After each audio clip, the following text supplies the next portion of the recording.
Então, tá. O tema do meu mestrado foi a avaliação da influência da temperatura no método de SHM aplicada em eixos de material composto de máquinas rotativas.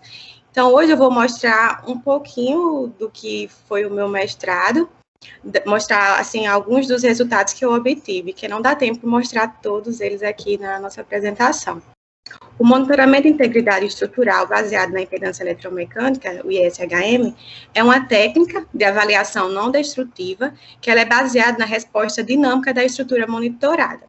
Nessa técnica, é utilizado transdutores piezoelétricos que agem simultaneamente como sensores e atuadores. E isso só é possível devido a esses materiais eles possuírem o efeito direto e o efeito inverso.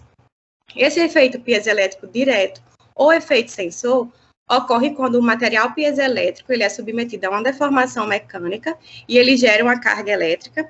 Já o efeito inverso, quando o material piezoelétrico ele é submetido a um potencial elétrico e ele resulta em uma deformação mecânica. Aqui nós temos alguns PZTs que existem de diferentes formas, diferentes materiais, e o que a gente usa aqui é de titanato e zirconato de chumbo, que aí por isso que a gente chama ele de PZT. Então, com um transdutor piezoelétrico posicionado na estrutura monitorada, com o uso de uma camada adesiva, que nesse caso aqui a gente utiliza uma cola, é possível a gente monitorar as propriedades de massa, de amortecimento e de rigidez da estrutura. Para isso, a gente aplica uma fonte de tensão, com isso o transdutor ele vai se deformar, e essa deformação ela vai gerar uma corrente de saída. E isso a gente faz essas medições com o uso de impedancímetros, que tem esses dois tipos aqui no laboratório. Esse aqui foi desenvolvido pela equipe do laboratório mesmo, e esse que é um outro impedancímetro que a gente já tem há algum tempo. Então, depois de ter a estrutura instrumentada com os transdutores piezoelétricos, é feita a medição de duas assinaturas de impedância.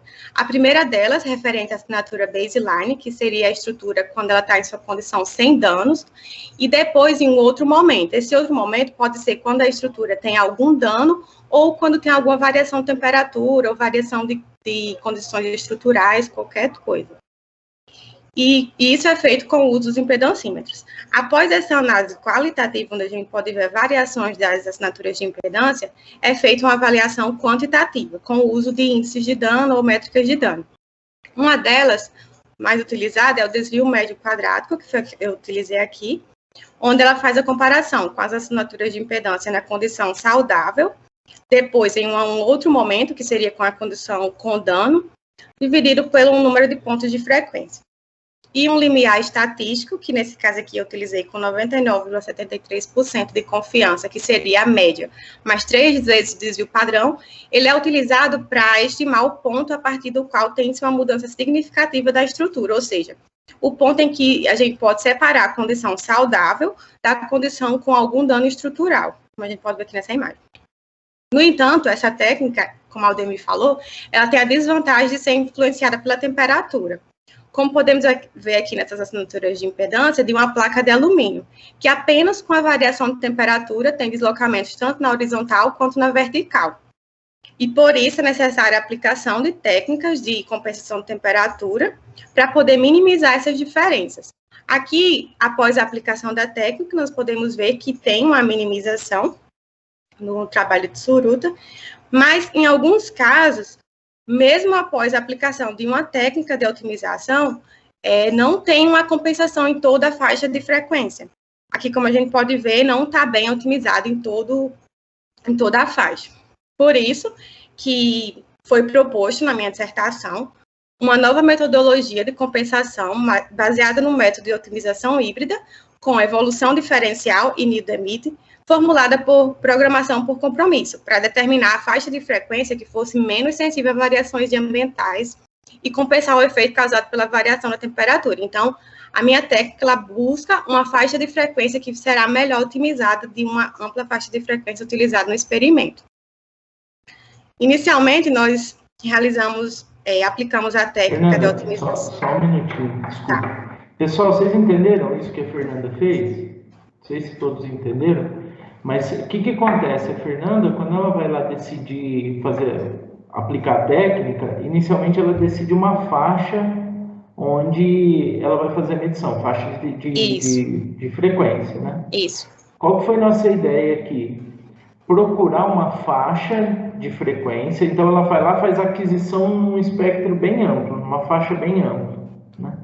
O que ela está aquisitando aí é como se fosse a função de resposta à frequência, a relação entrada e saída do PZT, tá? O que ela manda e o que ela recebe dele, pelo efeito direto e inverso, tá? E aí o que ela faz, no processo de otimização, é buscar dentro dessa faixa qual é a região que teve menor influência da temperatura.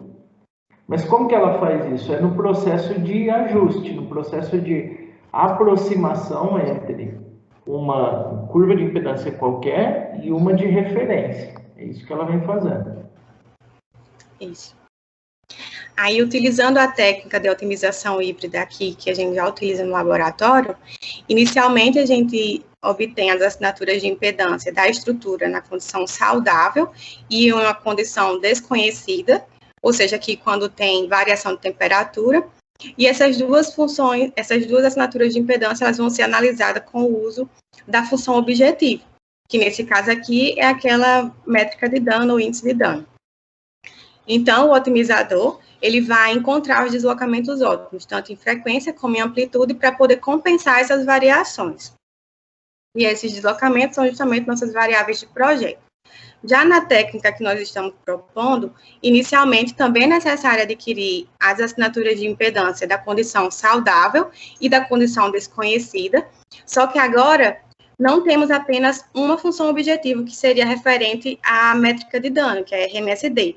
E sim, temos duas. Uma referente à função objetivo da métrica de dano e a outra referente à faixa de frequência, justamente para determinar qual seria essa melhor faixa de frequência. Essas duas funções objetivos, elas são unidas com o uso da programação por compromisso, e a otimização ela vai buscar os deslocamentos ótimos e, além disso, o limite inferior e superior em frequência. Os deslocamentos ótimos seriam na horizontal e na vertical, da mesma forma que o anterior. Após encontrar isso aqui, todos os deslocamentos ótimos, todas as suas variáveis de projeto, quando isso realmente acontece, essa faixa de frequência que foi encontrada, ela vai ser armazenada e a otimização híbrida ela é aplicada novamente, só que agora considerando apenas essa faixa de frequência. Então, ela vai otimizar os deslocamentos ótimos na horizontal e vertical e vamos obter um resultado mais satisfatório do que utilizando toda a faixa de frequência.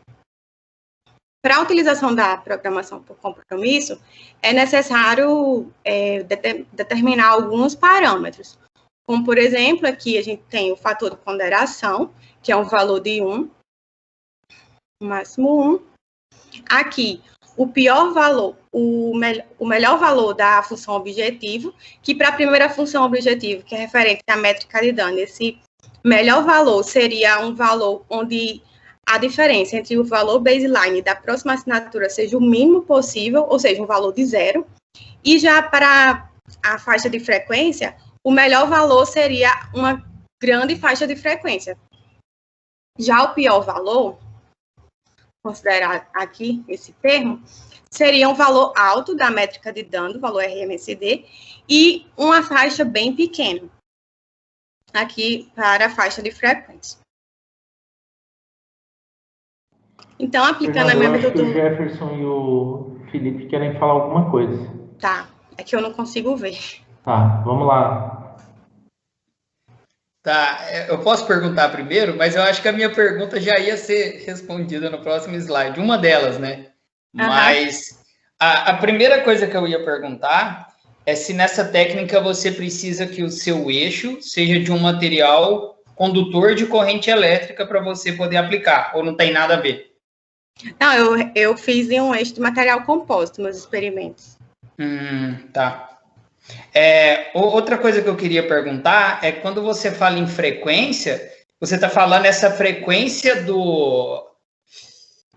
dessa corrente alternada ou dessa voltagem alternada, é aquela frequência que tem naquele termo de voltagem e de corrente? É essa frequência? Essa frequência aqui do impedancímetro? É isso, essa faixa de frequência aí. O que é essa frequência? é a faixa de frequência que a gente dá de entrada ao sistema para ele adquirir aquela impedância naquela faixa de frequência. Ah, entendi. Não sei se eu consegui responder. Não, sim, é porque no caso a sua entrada é um sinal elétrico, não é? Nesse caso? Uhum. Ah, tá. Então é a frequência desse sinal elétrico, então.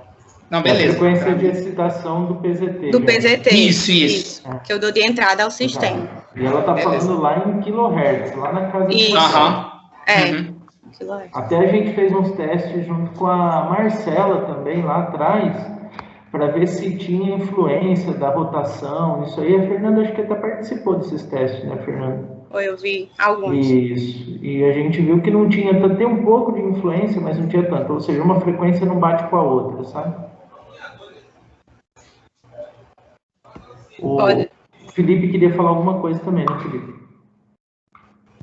Sim, eu não sei se ia falar mais para frente também, mas essa faixa de frequência que está sendo otimizada, vocês inicialmente fizeram uma separação de 10 em 10 kHz ou deixou o próprio otimizador definir essa faixa? Como eu vou mostrar mais para frente. Eu fiz, tá.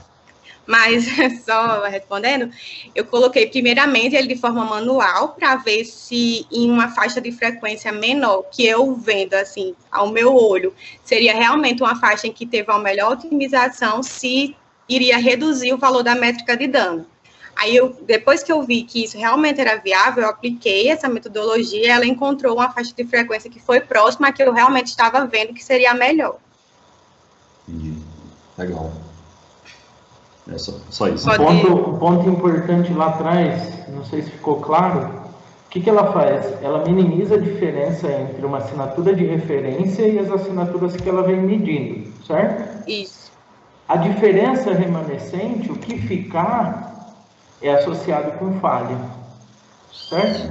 Porque a gente acredita que, a gente supõe que quando você tem variação de temperatura, o que vai ocorrer é que vai ter shifts verticais e horizontais na curva de impedância. Então, a ideia é aplicar esses shifts contrários, né, a esses da variação de temperatura para trazer uma sobre a outra. E o que variação, por exemplo, na forma da curva de impedância é associada com falha. Por que a Fernanda foi lá e separou isso em faixas com otimização para detectar a faixa ótima? Porque quando a gente está trabalhando material metálico, é bem isso que eu estou falando para vocês. Mas quando a gente vai para o material compósito, o efeito não linear do material compósito faz com que eu tenha mais deformações nessa curva de impedância, certo? Com a variação de temperatura, não somente shifts horizontais e verticais, tá? Por isso que a Fernanda foi nesse método de otimização diferente. Vai lá, Fernanda. Aí, eu apliquei inicialmente para um eixo de material compósito submetido a variações de temperatura. Esse eixo, ele estava instrumentado com 3 transdutores piezoelétricos, denominados PZT1, 2 e 3, e para simular a condição com dano, adicionei uma porca de aço de 0,33 gramas a 10 milímetros de distância do PZT2. Aqui um desenho só para mostrar o posicionamento de cada um dos transdutores e do dano. E aqui o meu transdutor piezoelétrico, ele é composto por 4 PZTs conectados eletricamente em paralelo. Então, depois do eixo estar instrumentado, ele foi posicionado dentro da câmara climática, que a gente tem aqui no laboratório, e o analisador de impedância foi utilizado para medir as minhas assinaturas de impedância. A nomenclatura que eu utilizei para esses experimentos de 1 até 11 foi de B0 até B50, para as indicações sem dano estrutural, e variando a temperatura de 0 até 50 graus. Já os experimentos de 12 a 22 foi com a condição já com dano na estrutura, e a indicação foi de D0 até D50, de 0 graus até 50 graus, variando de 5, aumentando de 5 em 5 a temperatura. E para escolher a faixa de frequência, inicialmente nós obtivemos a assinatura de impedância em uma ampla faixa de frequência e analisamos qual a faixa que teria a maior quantidade de picos, que nesse caso aqui foi de 25 a 65 kHz, e foi a faixa de frequência que nós utilizamos para a realização dos experimentos. aplicando a compensação da otimização híbrida, que foi aquela inicial que eu mostrei, nós vemos que aqui, antes da compensação da temperatura, tem os deslocamentos na horizontal e na vertical das assinaturas de impedância. Quando aplicamos a compensação, a otimização, essas diferenças elas são minimizadas, e calculando o índice de dano antes da compensação e após a compensação, podemos perceber que esse valor ele realmente diminui, e que o limiar estatístico ele consegue separar a condição B0, que seria 0 graus, das demais condições. Aí, depois disso, eu realizei a otimização novamente, agora considerando a faixa de frequência de 35 a 50 kHz, de forma manual mesmo, só para ver como que iria se comportar o meu valor de métrica de dano. Então, a gente vê aqui sem a compensação e após a compensação, e comparando esse valor da otimização híbrida e dos limites, e quando a gente coloca os limites de forma manual, nós percebemos que esse valor ele diminui.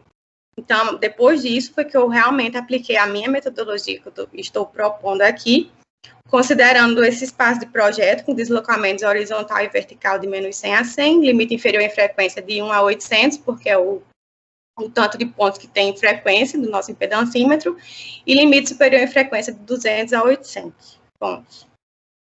Aplicando a metodologia, o valor encontrado de faixa de frequência foi de 34 a 45 kHz, e aqui a métrica de dano sem a compensação e após a compensação, e comparando todos os valores sem a compensação com a compensação híbrida, com os limites de forma manual e com a compensação proposta, nós podemos perceber que o valor da métrica de dano com a proposta ele foi menor do que todos os outros. Então, assim, comprova que a técnica ela foi eficiente para minimizar ainda mais essas influências. Eu também fiz isso para o PZT2 e para o PZT3, mas devido ao tempo eu só estou mostrando para o 1 mesmo.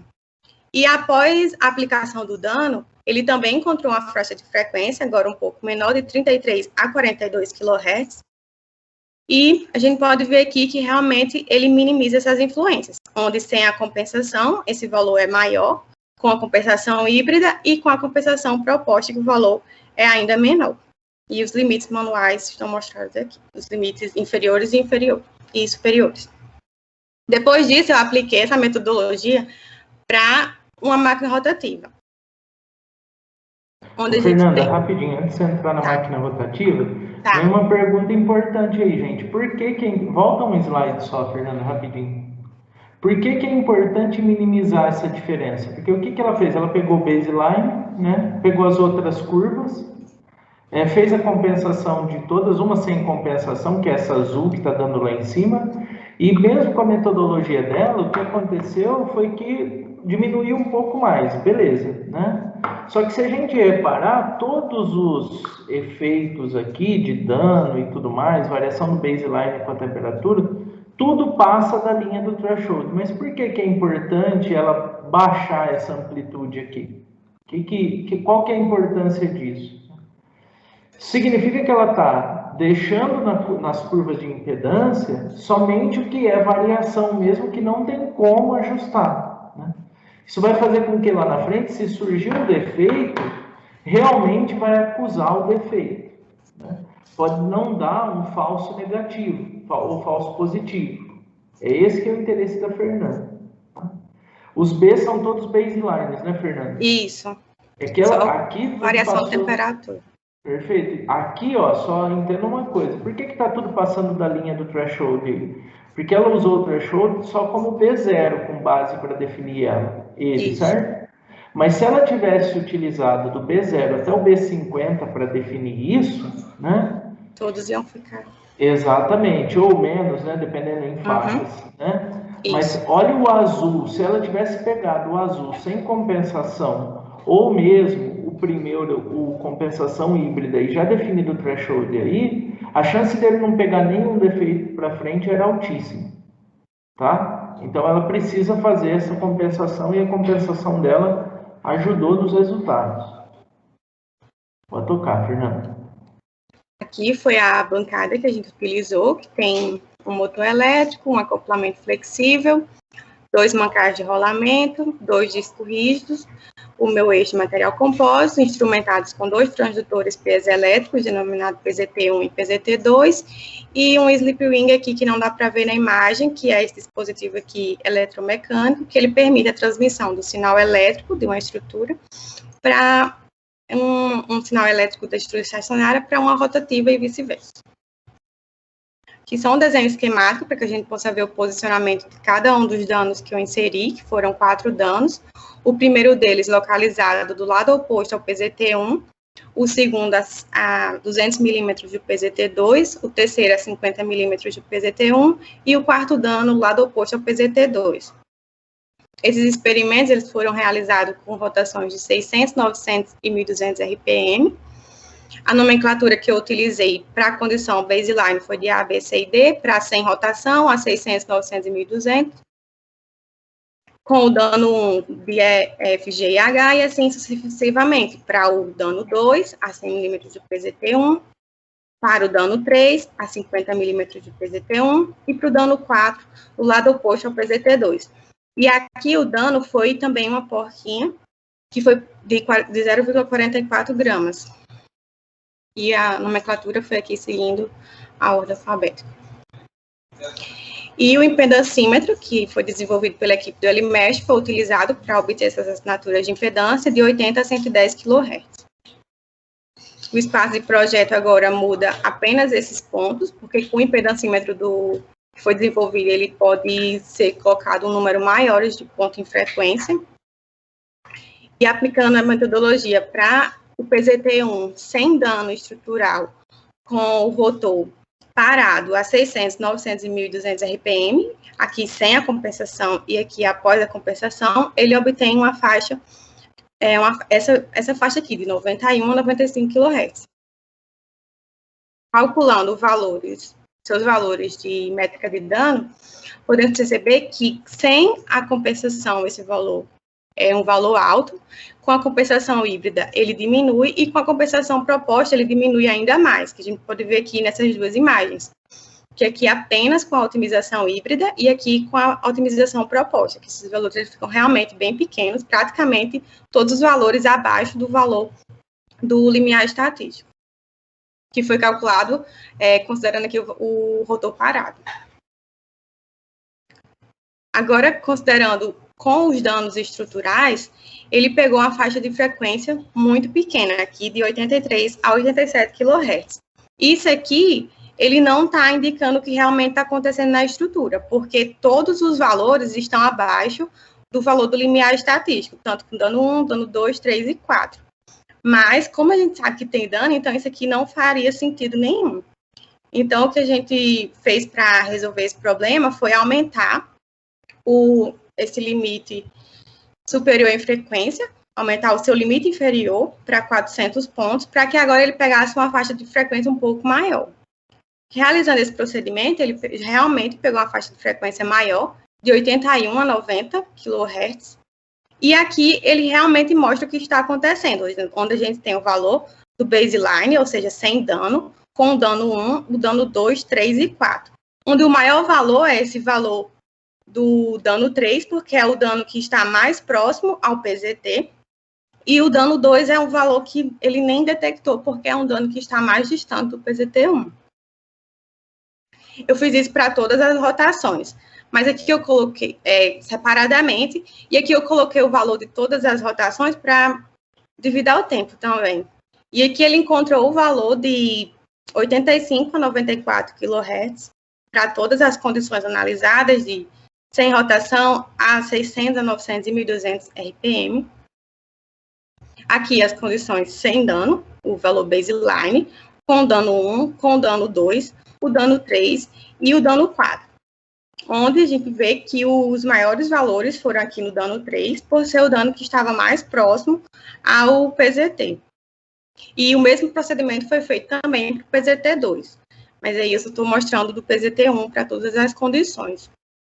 Então, com esses resultados, a gente pode observar que as assinaturas de impedância elas são realmente influenciadas pela variação de temperatura e rotação, e a técnica de otimização ela é capaz de minimizar esses efeitos, só que com a técnica proposta, esse valor é minimizado ainda mais. e também foi eficiente para detectar os danos, né, a técnica da impedância eletromecânica nesses eixos estudados. Isso, obrigada. Valeu, Fernando. Fernando, volta no slide 31 rapidinho, só para o pessoal ter noção de um negócio que acho que não... Isso. Essas variações, gente, do azul aí, ó, possivelmente são variações pequenas de temperatura na sala dos rotores quando estava fazendo os experimentos. Para vocês terem uma ideia do tão sensível que é a técnica. Tá? Realmente, mudou a temperatura do ambiente, ainda mais um material compósito, muda mesmo. Muda né? muito. Muda muito. Né? E vê que a Fernanda, ó, observem que quando tem só a compensação híbrida, que é a compensação convencional que a gente aplica na faixa inteira de impedância, né? Se vê que aqui o dano 2, o EFGH, o dano 1, né? Esse, dano 1, isso. Vê que ele variou muito. Muito. Né? Variou muito. Isso, o dano não é tão forte assim para ele variar demais. Observem que quando a gente foi para uma outra faixa, ele já diminuiu bem mais. Né? Isso. Pode até ser que seja do dano mesmo, mas essa variação muito forte a gente fica um pouco apreensivo. Tá? Dar um falso positivo, um alerta de dano quando ele existe, não é tão ruim. Né? O problema é quando ele dá um falso negativo, ou seja, chegou, deu um dano e ele está falando que não existe nada. Né? Isso eu entendo como mais perigoso, né? Nem quando a máquina está rodando. Né? Eu digo assim, depois que você criou o teu baseline, definiu o threshold e começou a rodar, mesmo que ele começar a dar dano, assim, às vezes, por causa de variação de temperatura, não é tão complicado. Né? Complicado é que a definição do threshold, se você não compensa o baseline em uma curva de referência, com uma curva de referência, na definição dele ele fica muito alto e a máquina pode estragar muito. Né? Muito bom. Alguma pergunta, comentário, gente? Professor, vamos lá. É só para critério de discussão mesmo, aquele limiar threshold, ele é feito para 3 sigma, né? O desvio padrão. Aí, no caso, esses valores da métrica que ultrapassam esse threshold, será que teria alguma forma, por exemplo, de saber o nível de confiança desses valores, já que eles passaram do threshold? Porque o 3 sigma seria, se fosse até esse valor, aí seria 99,73%, né? Pensando lá de forma estatística. Aí eu nunca vi nada a respeito, se passar desse valor, aí, sei lá, diminuiu essa confiança em, sei lá, para 92% agora. Entendeu a pergunta? Eu nunca vi nada a respeito. Se a gente conseguisse achar uma relação dessa, seria bem interessante, né? Tipo, se passar esse nível lá das métricas de dano, a gente conseguir dar um valor do ponto de vista estatístico de, agora a confiança está em 90% em cima dessa compensação, por exemplo. A gente pode até inferir isso, né? Mas a gente já define o threshold aí, Felipe, para dizer o seguinte: se ele ultrapassou aquele valor, quer dizer que a gente tem 99 ponto alguma coisa de certeza, né, Fernando, de que aquilo é falha. Né? Não sei, daria para definir alguma coisa nesse sentido, mas não sei. Né? 99,7. Isso. Acho que o Kevin também quer perguntar alguma coisa, né, Kevin? Fernando, queria perguntar, igual na questão lá do dano 2, você sabia que tinha um dano ali, então você sabia como corrigir para poder identificar o problema. Mas e se você não soubesse? Aí tem que ter uma grande quantidade de dados, né, do valor do baseline, para a gente poder ver como que é a estrutura saudável, e aí após a gente ter uma variação nessa assinatura de impedância, a gente identificar que aquela variação, ela ocorreu por devido a um dano. A técnica é complicada mesmo, Kevin, assim, a gente tem que produzir muito bem o nosso baseline, né, Marcelo? Tem que produzir muito bem o baseline, tem que ter confiança de que aquele baseline foi construído com medições em cima da estrutura saudável, né? Trabalhar em cima dele, fazer a compensação de temperatura, seja de forma híbrida ou não, de forma que a Fernanda apresentou ou não, em cima daquele baseline, né? E depois sair medindo e ver o que acontece. É igual que você falou também, né? Que o dispositivo é muito sensível na temperatura. Então, Exatamente. é muito Agora, bom. vocês estão vendo o tamanho do problema, do desafio de construir um sensor para impedância? Porque, imagina, depois de todo esse trabalho, a máquina está rodando há 1 ano e começa a estourar sensor. Entendeu? Você perde tudo que você fez. E a confiança de que a máquina está ou não em estado bom, né? Essa variação da impedância, gente, na alta temperatura, não é porque a impedância é diferente. É também, né? O sensor do PZT ele já sofre mais com isso. Mas se a gente colocar um acelerômetro na estrutura e medir lá em kHz, a gente vai ter esse tipo de variação também, tá? A gente vai ter. Tem uma técnica, depois vocês procuram, pode procurar, chama emissão acústica. Chama emissão acústica, mas não tem muito a ver com acústica. Vocês vão ver lá, a gente coloca sensores, tipo acelerômetro, só que mede na casa de kHz. Eles têm esses mesmos problemas, né? A faixa de medição muda e tem o mesmo problema que a gente tem com o sensor de impedância. Agora a Fernanda está fazendo algo diferente. Agora a Fernanda, a gente tem todos esses problemas de temperatura, variação de... Isso que a gente está abordando só a temperatura, mas tem outras condições que a gente já viu que muda, né? Se mudar a condição de operação, provavelmente, isso a gente não investiga ainda no laboratório, mas torque na máquina, se mudar, provavelmente vai mudar as curvas de impedância. Provavelmente, né? O que a Fernanda está fazendo agora, ela está trabalhando no modelo matemático. Então, ela está modelando o PZT, modelando a cola, vai modelar isso na estrutura, para a gente poder investigar o que está acontecendo, o que acontece, quais são as melhores condições de se aplicar esses materiais piezoelétricos e como aplicar na estrutura para impedância, né? É isso agora, esse é o desafio da Fernanda daqui para frente.